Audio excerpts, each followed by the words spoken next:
Shalom, selamat pagi Bapak Ibu Jemaat yang dikasihi Tuhan. Salam sejahtera di dalam Tuhan Yesus Kristus. Kiranya pagi hari ini kita semua diberkati oleh Tuhan karena kita datang dengan hati yang bersyukur, dengan sukacita di dalam kita menyembah Tuhan.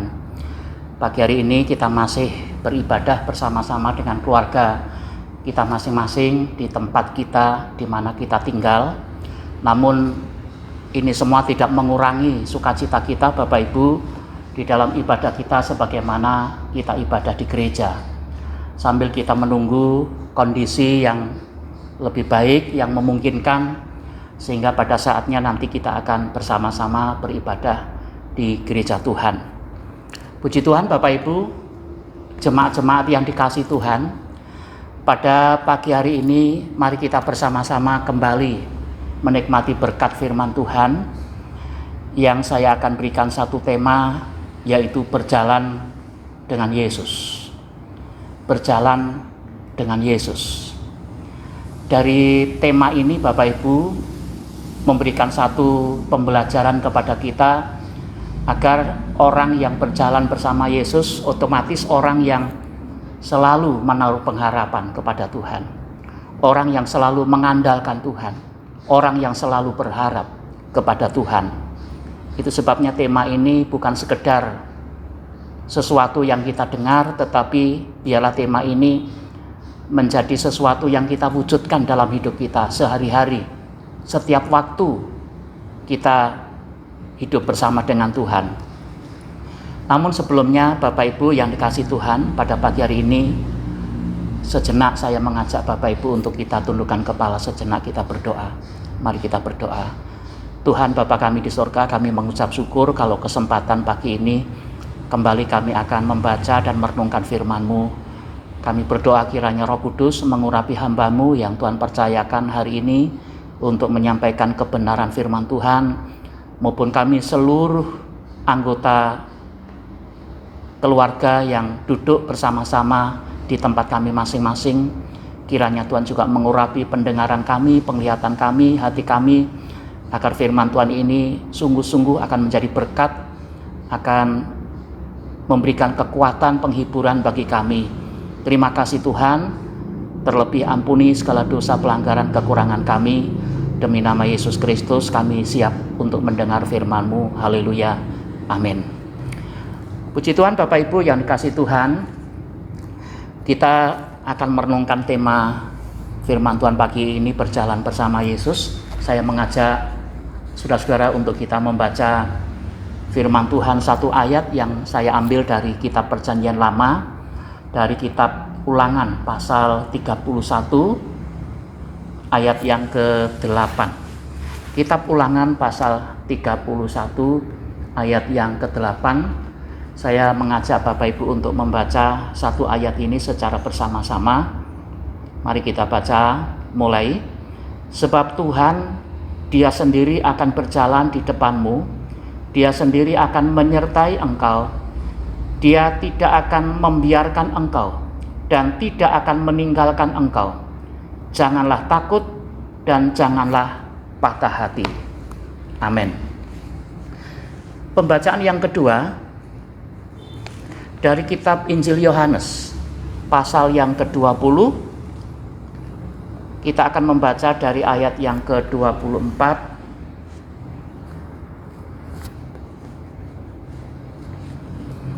kitab Injil Yohanes pasal 20 langsung saya membaca ayat yang ke-27 sampai 29. Firman Tuhan berkata, kemudian Ia berkata kepada Thomas, taruhlah jarimu di sini dan lihatlah tanganku. Ulurkanlah tanganmu dan cucukkanlah ke dalam lambungku. Dan jangan engkau tidak percaya lagi, melainkan percayalah. Thomas menjawab Dia, ya Tuhanku dan Allahku. Kata Yesus kepadanya, karena engkau telah melihat aku, maka engkau percaya. Berbahagialah mereka yang tidak melihat, namun percaya. Amin. Puji Tuhan Bapak Ibu, saudara-saudaraku yang dikasihi oleh Tuhan. Pada pagi hari ini kita akan belajar bagaimana kita terus berjalan bersama dengan Yesus. Mengapa firman Tuhan mengajarkan tentang hal ini, Bapak Ibu? Karena bahwa Yesus itu adalah sebagai Tuhan, sebagai Allah kita, kekasih jiwa kita, yang tidak pernah henti-hentinya Tuhan itu yang menyertai, yang melindungi kita, yang ada bersama dengan kita, yang memberikan kemenangan bagi kita. Dia yang sumber segala berkat, yang akan memberkati kita, mencukupi segala kebutuhan kita. Saudaraku yang dikasihi Tuhan, di dalam pembacaan yang pertama dari kitab Ulangan pasal 31, kalau kita membaca ini merupakan satu pengajaran sebagaimana Musa sebelum mengakhiri kepemimpinannya memimpin umat Israel, memberikan tongkat estafet kepemimpinannya kepada Yosua, bahwa meneruskan perjuangan sebagai seorang pemimpin, membawa umatnya untuk selalu datang kepada Tuhan, juga tidak mudah, saudara. Ya, banyak hal yang harus dihadapi sebagai pemimpin umat Israel. Yosua yang telah dipilih oleh Tuhan, yang ditentukan oleh Tuhan untuk membawa umatnya, supaya umatnya menjadi orang yang takut akan Tuhan, yang selalu beribadah kepada Tuhan. Itu sebabnya ayat ini sangat indah, Bapak Ibu, sebagai ayat emas kita. Di sana dikatakan, sebab Tuhan dialah sendiri yang akan berjalan di depanmu. Dia sendiri akan menyertai engkau. Dia tidak akan membiarkan engkau dan tidak akan meninggalkan engkau. Janganlah takut dan janganlah patah hati. Ini merupakan satu peringatan yang luar biasa. Satu nasihat yang diberikan Musa kepada Yosua, agar Yosua sebagai pemimpin, sebagai hamba Tuhan, untuk membawa umatnya diberikan kekuatan oleh Tuhan. Dan di dalam firman Tuhan dikatakan bahwa Tuhan berjanji bahwa Tuhan tidak akan meninggalkan, tidak akan membiarkan, tetapi Tuhan yang menyertai, Tuhan yang memberkati. Itu sebabnya, saudara-saudaraku yang dikasihi Tuhan, Musa harus menyampaikan kebenaran ini kepada Yosua, karena ini adalah satu bekal firman Tuhan yang meneguhkan panggilan Musa pada waktu itu, supaya Yosua tetap berjalan bersama dengan Tuhan di dalam kepemimpinannya. Kalau kita melihat konteks kepemimpinan, saudara, menjadi seorang pemimpin juga tidak gampang, juga menghadapi banyak hal, banyak tantangan. Kepemimpinan bagi bangsa negara kita ini, presiden adalah pemimpin yang tertinggi di negara kita ini. Juga presiden juga tidak gampang menghadapi banyak persoalan dan tantangan yang ada. Pemimpin di semua sektor, di semua lembaga, di pemerintahan maupun swasta, pemimpin-pemimpin yang ditentukan oleh Tuhan juga menghadapi banyak tantangan. Ya, itu sebabnya Tuhan senantiasa meneguhkan, memberikan semangat dengan kebenaran firman Tuhan.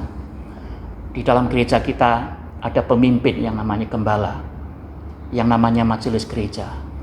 Di rumah tangga kita masing-masing adalah kepala keluarga, para suami, juga sebagai pemimpin di dalam keluarga kita.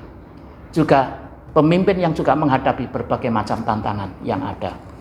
Itu sebabnya, Bapak Ibu jemaat yang dikasihi Tuhan, mengapa kita harus berjalan bersama dengan Tuhan? Ya, sering kita berjalan menurut keinginan kita sendiri, menurut rancangan kita sendiri, menurut kemauan kita sendiri. Dan kita seringkali mengalami banyak kegagalan. Kita seringkali jatuh di dalam dosa.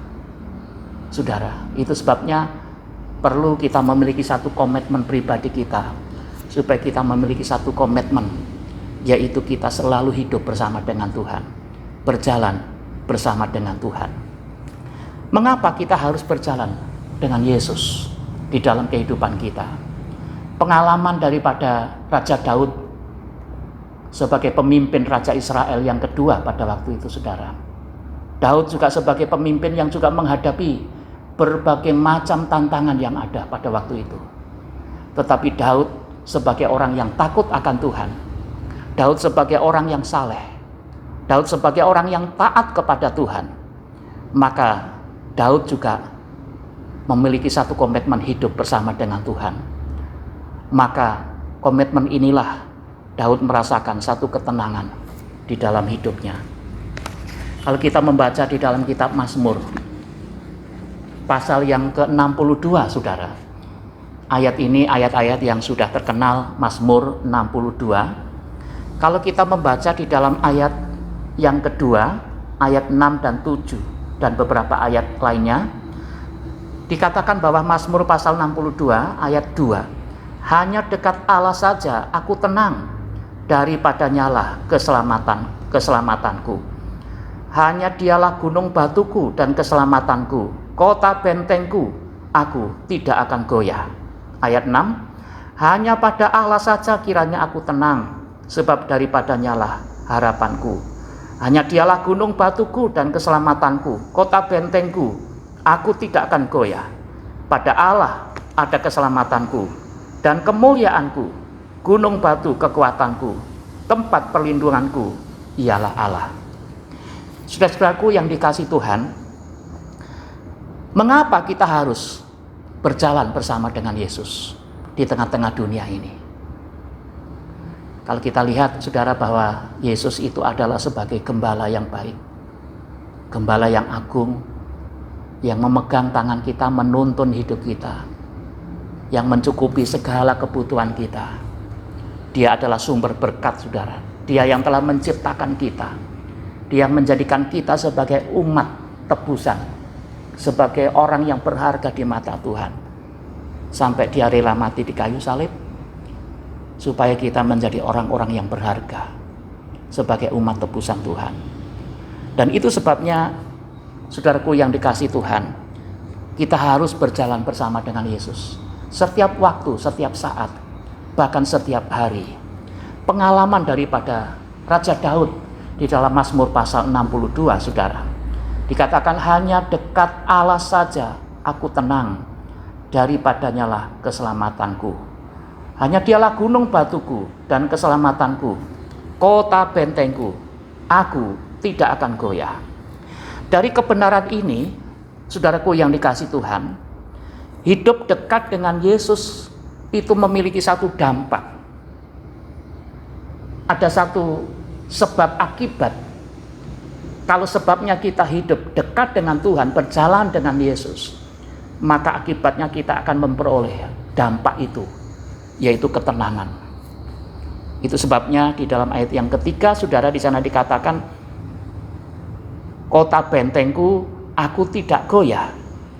Saudara, ada kekuatan, karena dia adalah sumber kekuatan kita. Ada perlindungan, karena dia sumber perlindungan bagi kita. Ada keselamatan, karena adalah sumber keselamatan di dalam hidup kita. Ayat yang keempat dikatakan, kalau kita berjalan bersama dengan Yesus, melenyapkan segala kecemasan, melenyapkan semua ketakutan, karena tangan kita ini dipegang oleh Tuhan Yesus. Itu sebabnya Bapak Ibu yang kasih Tuhan, makanya di dalam ayat yang ke-6 di sana dikatakan, hanya pada Allah saja kiranya aku tenang, sebab daripadanya lah harapanku. Dialah gunung batuku dan keselamatanku, kota bentengku, aku tidak akan goyah. Sidang jemaat yang dikasih Tuhan, di tengah-tengah kita ini masih terasa yang namanya wabah corona. Ini yang membuat orang punya satu ketakutan, kekhawatiran, kecemasan secara terus-menerus. Bahkan berita-berita kematian di mana-mana, berita kesakitan di mana-mana, berita yang namanya kekurangan, adanya PHK di mana-mana terjadi, banyak orang pengangguran, banyak orang melakukan kriminalitas, kejahatan-kejahatan. Ini yang membuat banyak manusia mengalami satu ketakutan yang luar biasa. Itu sebabnya Bapak Ibu jemaat yang dikasih Tuhan, kita berdoa biarlah badai ini segera berlalu dan saatnya kita akan menikmati kemuliaan Tuhan. Itu sebabnya pengalaman Daud di dalam Mazmur pasal 62 ini menjadi satu pengalaman hidup kita. Mengapa kita harus berjalan dengan Yesus? Karena Yesus adalah sumber ketenangan.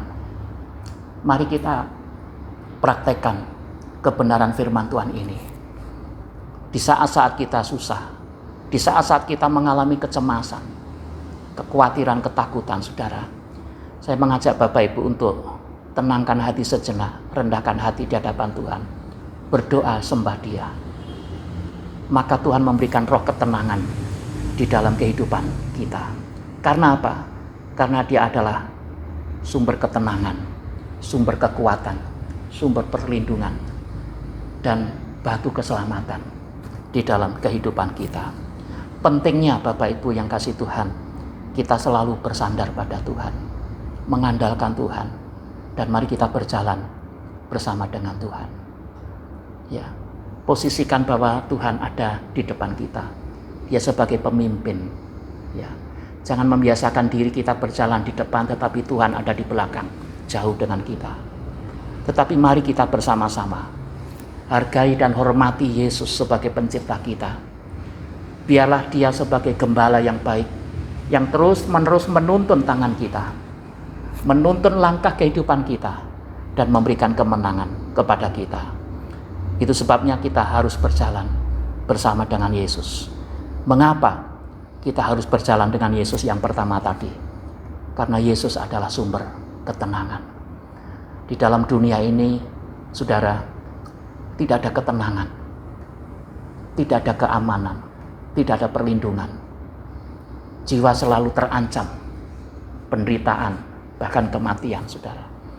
Tetapi kebenaran firman Tuhan ini datang kepada kita, mengajak kepada kita, mari kita berjalan bersama dengan Yesus, karena Dia adalah sumber ketenangan bagi kita. Badai yang begitu berat, yang begitu kuat, itu pasti berlalu. Itu yang pertama, Bapak Ibu yang kasih Tuhan. Mari kita berjalan dengan Yesus. Mengapa kita harus berjalan dengan Yesus? Yang kedua, yaitu kita melangkah dengan pasti tanpa keraguan. Kalau kita membaca dalam kitab Roma, mari kita melihat sejenak dalam kitab Roma. Kitab Roma pasal yang ke-8, ayat 37 sampai ayat yang ke-39. Kitab Roma pasal 8, ayat 37 sampai ayat yang ke-38. Saya bacakan demikian firman Tuhan. Tetapi dalam semuanya itu, kita lebih daripada orang-orang yang menang oleh Dia yang telah mengasihi kita. Sebab aku yakin bahwa baik maut maupun hidup, baik malaikat-malaikat maupun pemerintah-pemerintah, baik yang ada sekarang maupun yang akan datang, atau kuasa-kuasa baik yang di atas maupun yang di bawah, ataupun sesuatu makhluk lain, tidak akan dapat memisahkan kita dari kasih Allah yang ada di dalam Kristus Yesus Tuhan kita. Alasan yang kedua, saudara, mengapa kita harus berjalan bersama dengan Yesus?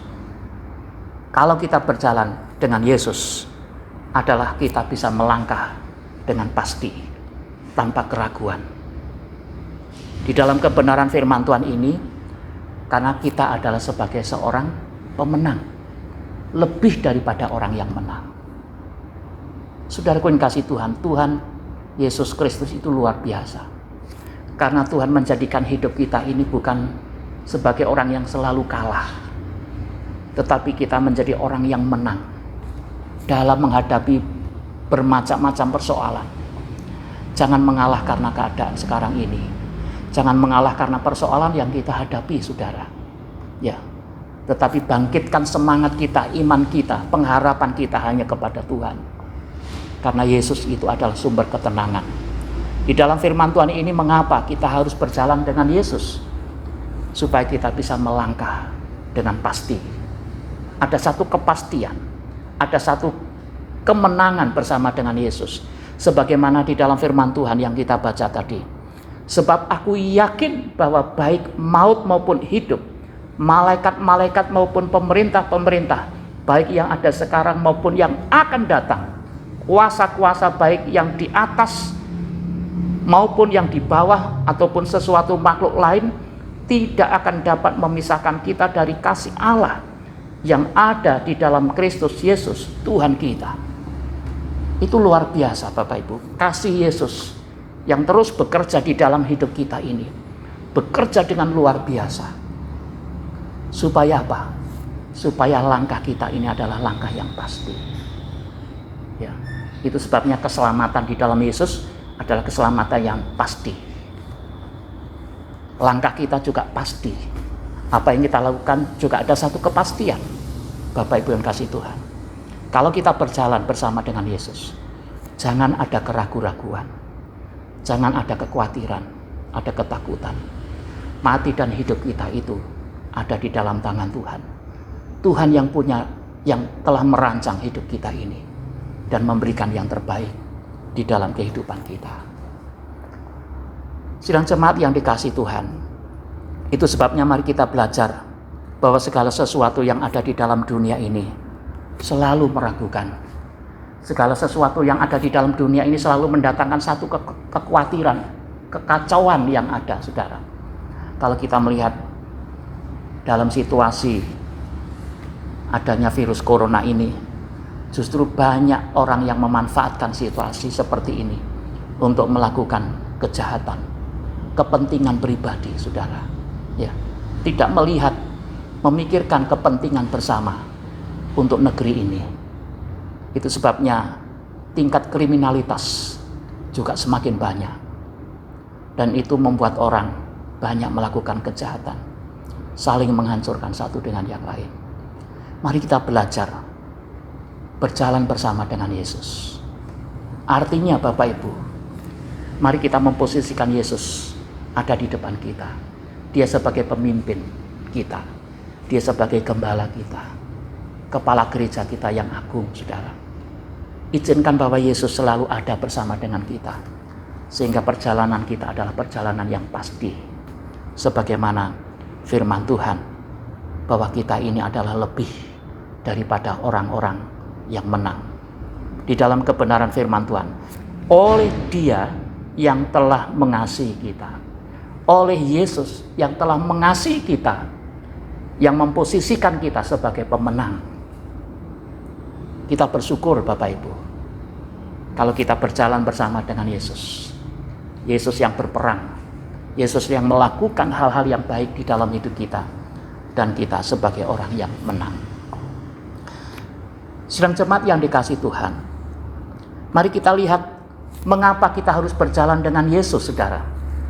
Mari kita lihat di dalam alasan yang ketiga. Yang ketiga, karena di dalam Yesus ada satu rancangan yang indah, adalah rancangan kebaikan yang menjamin masa depan kita ini penuh harapan.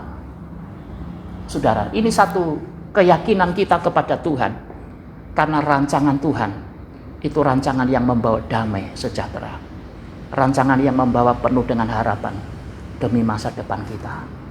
Kita percayakan hidup kita itu ada di dalam tangan Tuhan.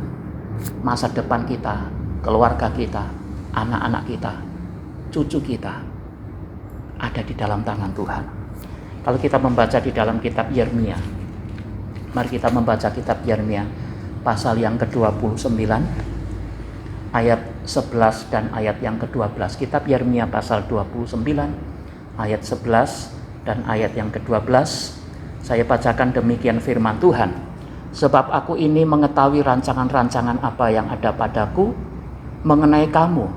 Demikianlah firman Tuhan, yaitu rancangan damai sejahtera, bukan rancangan kecelakaan, untuk memberikan kepadamu hari depan yang penuh harapan.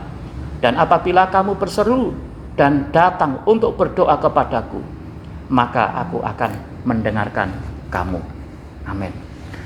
Sedang jemaat yang dikasih Tuhan, alasan yang ketiga mengapa kita harus berjalan dengan Yesus, karena di dalam Tuhan Yesus Kristus ada satu rancangan kebaikan, rancangan yang indah di dalam hidup kita.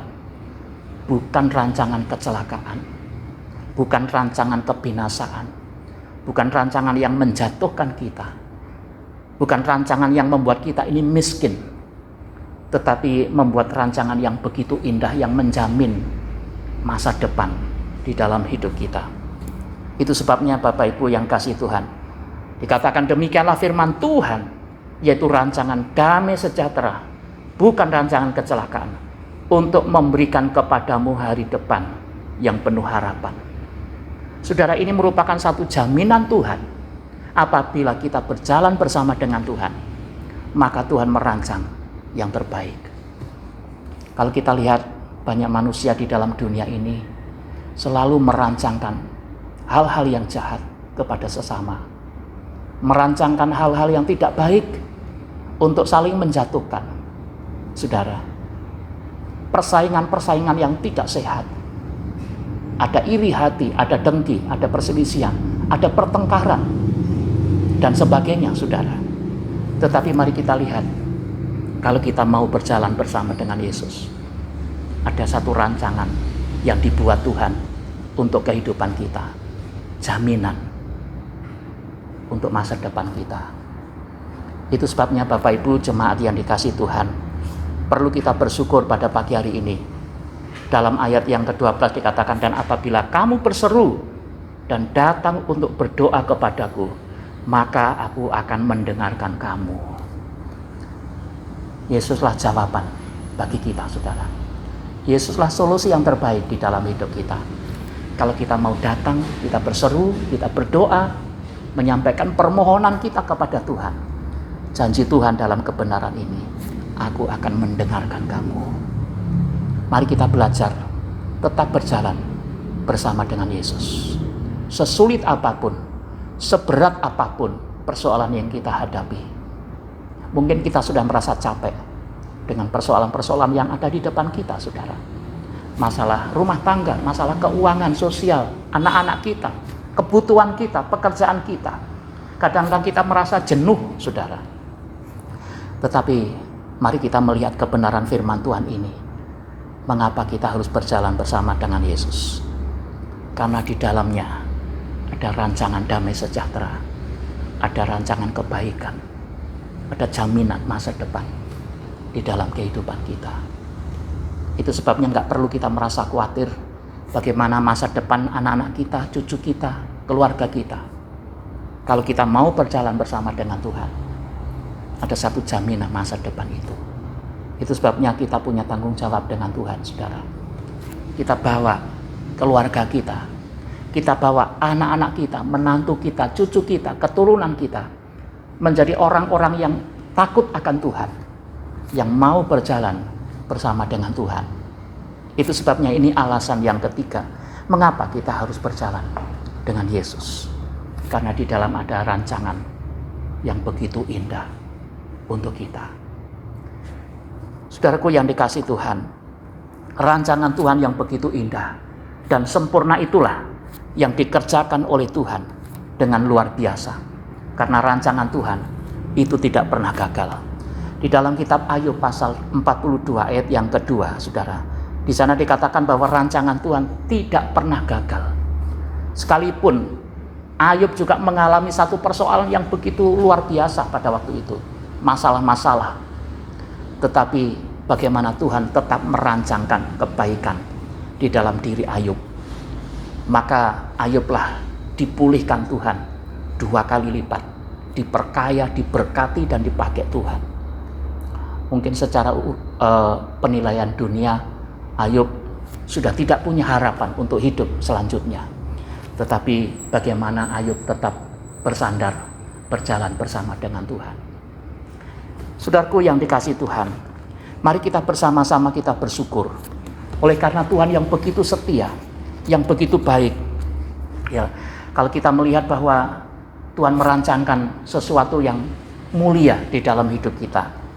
Sebagaimana murid-murid Tuhan, saudara, ya, ada 12 murid yang telah dipanggil Tuhan, dipercayakan Tuhan, diangkat sebagai hamba, sebagai rasul, saudara. Tetapi saya melihat bahwa ada 3 murid Tuhan Yesus yang awalnya tidak sejalan dengan dia, dengan Tuhan. Yang pertama adalah Petrus, saudara. Petrus, dia pernah tidak mengakui Yesus, pernah menyangkal 3 kali. Namun sebelumnya Yesus pernah mengingatkan Petrus bahwa saatnya dia akan menyangkal sebelum ayam berkokok.